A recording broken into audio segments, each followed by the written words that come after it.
Bonjour, je suis Myriam Yaimi, psy à Montpellier et je viens aujourd'hui vous parler de la crise de l'adolescence.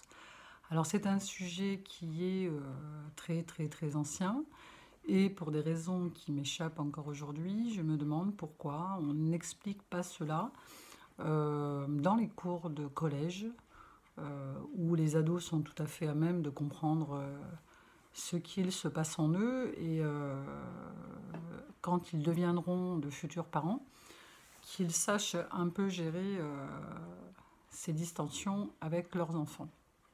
Alors la crise d'ado, c'est une crise de séparation et elle se passe quand l'enfant qui est en devenir d'adulte ne réussit pas par lui-même à se séparer de sa mère. En général, bon, c'est plutôt la mère qui est concernée. Et donc, on va dire que psychiquement, il va faire appel à un petit démon qui s'appelle la crise d'ado, qui est un processus psychique qui contient plusieurs paramètres. En l'occurrence, la coupure émotionnelle, c'est-à-dire que l'ado va descendre le curseur de ses émotions pas très loin de zéro pour l'empêcher de ressentir de la culpabilité, des scrupules, ce qui va lui permettre de transgresser et de ne plus se sentir coupable ou loyal par rapport à son père, sa mère ou les autres éducateurs ou l'autorité en général.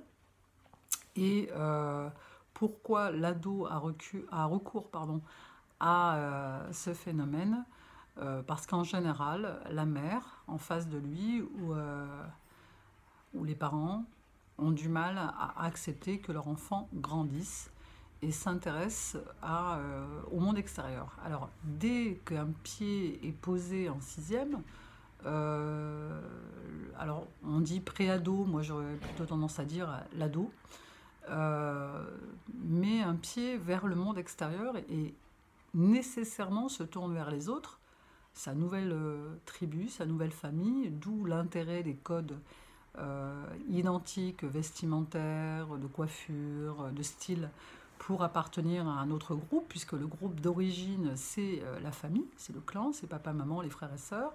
Donc on est raccordé à notre clan par le fait qu'on vive au même endroit, le fait qu'on ait le même ADN.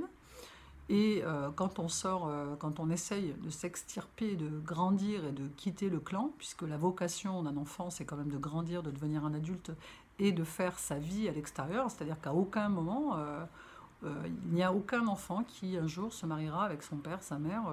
C'est juste impossible. Et si l'enfant ne fait pas de crise d'ado, et qu'il reste l'enfant chéri de papa-maman, à 40 ans, vous aurez encore votre petit fiston à la maison qui mettra la table, qui participera aux tâches ménagères, qui rangera bien sa chambre et du coup il ne fera pas sa vie et tombera en général en dépression.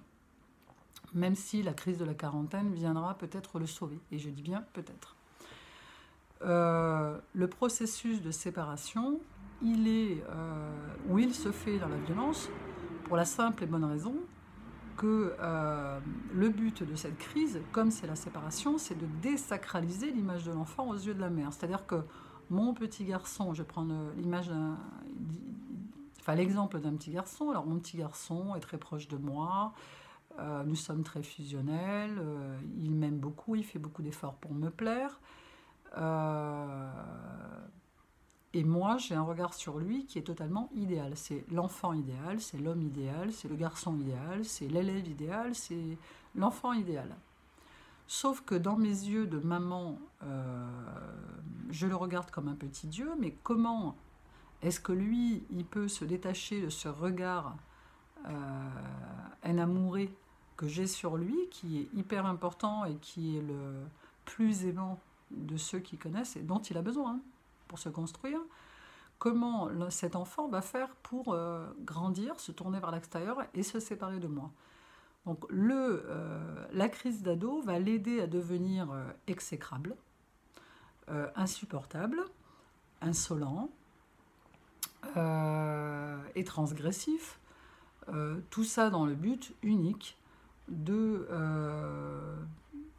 décourager la mère et que j'ai un autre regard sur mon enfant. C'est-à-dire qu'au lieu de me dire que mon enfant est formidable, parfait, et que je l'aime passionnément à la folie, je vais me retrouver face à un enfant qui est entre l'enfant et l'adulte, qui range pas sa chambre, qui me manque de respect, qui ne respecte pas mes règles, qui ne me respecte pas, qui ne respecte pas l'autorité, qui travaille mal à l'école, qui m'embarque dans des histoires de transgression qui me mettent mal à l'aise, hein. Il y a certains parents qui vont rechercher leurs enfants au commissariat et il y a souvent un grand sentiment de honte du fait qu'on se dise qu'on a tout fait bien, on l'a bien éduqué, on lui a donné tout l'amour, il a manqué de rien, il a eu des tas de jouets, il était gâté, on l'a beaucoup aimé, et pourtant il est devenu une espèce de diablotin.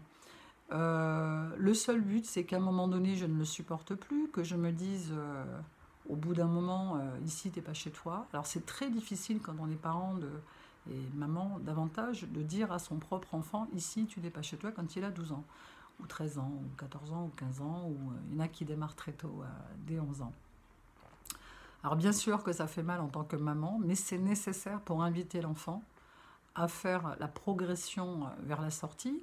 Alors la crise d'ado, normalement on dit qu'elle dure de 11 à 18 jusqu'à la majorité. Moi je dirais plutôt qu'elle dure jusqu'à 40 ans, jusqu'à l'âge de la crise de la quarantaine, où on se libère du clan, de sa famille et qu'on fait ses propres choix pour se réaliser dans sa propre vie, loin des désirs de père et mère. La crise de la quarantaine a la même fonction que la crise d'ado, sauf que la crise d'ado, dans la crise d'ado, on se sépare de sa mère, dans la crise de la quarantaine, on se sépare de sa famille. On s'affranchit, on s'émancipe. C'est pas se séparer, couper les ponts, hein, c'est s'émanciper. Euh, à force, l'ado finit, comme il est devenu un être froid, insupportable, finit par vous dire des horreurs. Alors les mamans, souvent, quand elles viennent consulter, elles disent «je ne reconnais pas mon enfant» et c'est normal. On va dire que dans la crise d'ado, on est dans la pire version de ce qu'on peut être en tant qu'humain. Le but du jeu, c'est que l'adolescent ait envie d'avoir son autonomie, d'être libéré de la hiérarchie. Donc en général, ce sont des phrases toutes faites du genre vivement que je m'en aille, vivement que j'ai 18 ans, vivement que je parte d'ici, vivement que j'ai mon appart. Alors il y a toujours des fantasmes de vie en coloc avec les copains. Voilà, l'ado n'a pas du tout la conscience euh, des charges, des responsabilités qui sont la conséquence de la majorité et de l'état d'adulte, hein. Il n'y a que quand on est confronté à l'état d'adulte qu'on se rend compte que finalement, quand on était chez nos parents, on n'avait pas toutes ces choses financières, matérielles et autres à gérer. Donc, dans la crise d'ado, il y a juste une grosse crise de séparation de deux êtres qui s'aiment énormément. En général, l'enfant miroir va être le plus démonstratif dans sa crise. C'est plus compliqué pour une maman de se séparer de son enfant miroir. Alors l'enfant miroir du père, c'est le numéro un. En général, l'enfant miroir ressemble physiquement au niveau du visage à son père, l'enfant miroir du père. Et l'enfant miroir de la mère, le numéro 2 procréé, hein, pas né, procréé, normalement, physiquement ressemble à sa maman et celui-là aura du mal avec la séparation maternelle. Il y a certains enfants qui n'ont pas besoin de faire de crise d'ado pour deux raisons. La première, c'est une mère non aimante qui ne retient pas son enfant, donc il reste dans une posture de séduction avec sa mère définitivement, malheureusement, et n'aura jamais besoin de faire de crise d'ado puisqu'il ne se sent pas assez aimé. Et la seconde raison pour laquelle on ne fait pas une crise d'ado, alors les précoces n'ont pas forcément besoin de faire une crise d'ado puisque leur lucidité les emmène à un endroit où il n'est pas nécessaire inconsciemment de provoquer la rupture. Et donc en fait il y en a trois. La troisième possibilité, ce sont des parents qui sont on va dire plutôt au clair et lucides sur leur propre situation, qui ont déjà fait un travail personnel assez important, qui permet à l'enfant d'être un être à part entière et pas un miroir. Il n'y a que dans la mesure où l'enfant est vécu comme un élément d'appartenance pour la mère que c'est compliqué de le lâcher, mais s'il est considéré comme un être à part entière dès son départ